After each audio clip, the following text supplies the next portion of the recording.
कुणाल कमरानं उपमुख्यमंत्री एकनाथ शिंदे याच्यावरती टिप्पणी केली, त्यानंतर शिवसैनिकांनी त्याचा स्टुडिओ जाऊन फोडलाय आणि त्याचं आता सरकारमधील मंत्रीच समर्थन करतायत। नाही, अत्यंत चुकीचं आहे। या देशामध्ये कायदा आहे की नाही? राज्यामध्ये राज्य कायद्याने चालवायचं आहे की ठोकशाही आणि तोडफोडीने चालवायचं आहे? खरं तर अशा प्रकारची टीका सहन करायची प्रत्येक नेत्यांनी तयारी, त्यामध्ये कुठली कोचक टीका होती?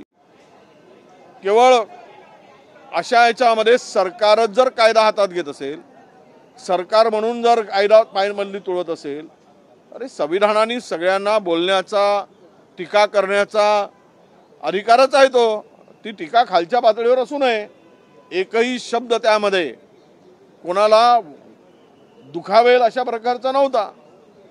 जी वस्तुस्थिती आहे त्याच्यावर त्यांनी मांडलेली टीका केलेली आहे। परंतु आम्ही संविधान मानणार नाही, आम्ही कायदा मानणार नाही, आम्ही म्हणू त्या पद्धतीने राज्य चालवू, ही जी काही झुंडशाही आहे, ही जी काही गुंडशाही आहे, ही महाराष्ट्राला पुन्हा खड्ड्यात घातल्याशिवाय राहणार नाही। आणि आज राज्य आपण पाहतोय, सत्ताधाऱ्यामुळे दंगली होतात, सत्ताधाऱ्यामुळे लोकांचे स्टुडिओ फोडले जातात, सत्ताधाऱ्यामुळेच कायदा सुव्यवस्था बिघडते। आणि हे फोडायचंच होतं तर कोरोटकरचं थोबाळ फोडायला पाहिजे होता, फोडायचं होतं तर त्या सोलापूरकरचं थोबाळ फोडायला पाहिजे होता, ज्यांनी महाराजावर टीका केली। आहे का ही हिंमत? छत्रपती शिवरायांचा अवमान करणाऱ्यांचं थोबाळ फोडायची हिंमत दाखवा ना। तो पडतोय इकडे तिकडे, पण ते करू शकत नाहीत।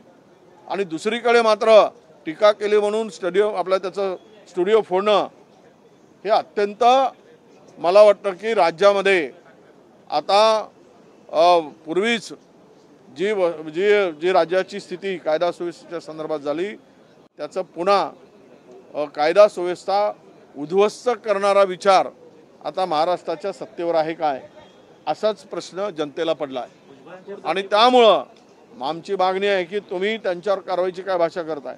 ज्यांनी स्टुडिओ तोडला त्यांच्यावर कारवाई करणार की नाही? कायदा हातात घेऊन एखाद्याचं घर फोडतील तर त्याच्यावर कारवाई होणार आहे की नाही? त्याला उत्तर काय? तुम्ही हा कायदा हातात घेऊन देणार? त्याला उत्तर तुम्ही शब्दांनी द्या। त्याला उत्तर द्यायचं असेल तर तुम्हाला त्याच्या भाषेमध्ये द्या, पण कोणाचं तोडफोड करणं, मारहाण करणं याचं कोणीही समर्थन करणार नाही। उद्या यापेक्षाही मोठी टीका आमच्या नेत्यावर झाली, आम्ही सहन केला। खालच्या पातळीवर टीका करण्याचं काम झालं, आम्ही कायदा हातात घेतला नाही। आणि या पद्धतीनं राज्य चालवायचं असेल तर मला वाटतं राज्य उद्या खड्ड्यात घालण्यासाठी सत्ताधाऱ्यांची मानसिकता आहे।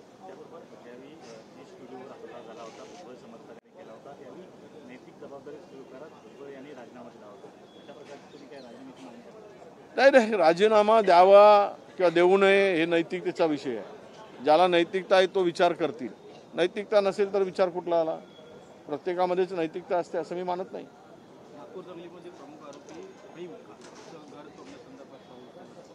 नाही, आता बघा, हे जे चाललेलं आहे, काल एका व्यक्तीचा त्याच्यात मृत्यू झाला, तरुणाचा। रमजानसारखा पवित्र सण चालू आहे, होळीसारखं सण चालू होतं, हे सगळ्या सणामध्ये ही विषवल्ली कोण पेरवली जात आहे? विषवल्ली कुठून पसरत आहे? काय गरज होती त्या ठिकाणी या सगळ्या मंडळींना तिकडे त्या औरंगजेबाच्या प्रतिकात्मक कबर जाळायची आणि तिथून आग लावायची काय गरज होती? आणि त्यानंतर मात्र तुम्ही त्यांचे घरं ताळणार, काढा अतिक्रमण। जे अतिरेकी आहेत कोणाला त्याचे अतिक्रमण तुम्ही काढू शकले नाहीत, त्यांच्या जागा लिलाव करू शकले नाहीत। आणि आत्ता मात्र आणि आपण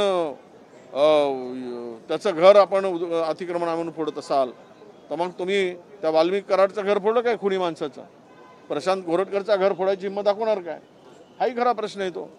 त्यामुळं मला तरी असं वाटतं की ही कायदा आहे, तुमच्या हातात सत्ता आहे, त्यामुळे तुम्ही काही कराल हे चुकीचं आहे। काय दोष आहे त्याच्यावेळेस? मागच्या वेळेस तो खोक्याचं घर फोडलं, कुटुंब रस्त्यावर उघडला। तुम्ही जो कोणी गुन्हेगार असेल त्याच्यावर कारवाई करा, पण त्याला घराच्या बाहेर त्याच्या कुटुंबाला उद्ध्वस्त करायसाठी काम करत असाल तर मला वाटतं की तुमच्या हृदय आता लोकांच्या सेवेसाठी नाही किंवा तुमचं काम सेवेसाठी नाही, तर त्यांना कुटुंबाला उद्ध्वस्त करण्यासाठी जर पाऊल असेल हे निंदनीय आहे। किल्ले रायगडावरती वाघ्या कुत्र्याची समाधी तोडण्यासंदर्भात खासदार संभाजीराव छत्रपती यांनी मागणी केली, तसं पत्र देखील त्यांनी लिहिलेलं आहे. नाही, मी पाहिला, मी पण इतिहास वाचलेला आहे, अनेक पुस्तकं वाचलेत शिवकालीन, आणि मी अनेक किल्ले फिरलेलो आहे. तो त्याची माहिती आहे. तो वाघा नावाचा कुत्रा कोणीतरी कोणाची तरी म्हणजे त्याला म्हणतात काय कल्पोकल्पित हे काही ते रचलं गेलं, किंवा जाणून बुजून त्या छत्रपती शिवरायांच्या रायगडाला हे कुत्र्याची समाधी बांधून त्याला डिवचण्याचाच हा प्रयत्न आहे. त्यामुळे संभाजीराजे म्हणतात ते बरोबर आहे. त्या कुत्र्याची समाधी कुठलाच उल्लेख नसताना इतिहासात कोण वाघ्या कुत्रा काही कुठलाही उल्लेख नसताना तसं त्या ठिकाणी असणं ते पाडली गेलीच पाहिजेत. त्यांचं आम्ही समर्थनच करतो. काल राज ठाकरे असं म्हटले, तुम्ही एका खोक्याबाईचं घेऊन काय बसलात, विधानसभेत सगळे खोक्याबाई बसले. नाही, आता खोके आहेत, बोके आहेत, तिथे प्रवेश करायचं काम त्यांना जमलं नाही म्हणून इतरांना इतरांचे खोके दिसत असतील, तर त्यांनी लोकांनी खोक्यानं नाकारलं की खोक्यानं स्वीकारलं हे निकालावरून दिसलं त्यांच्या.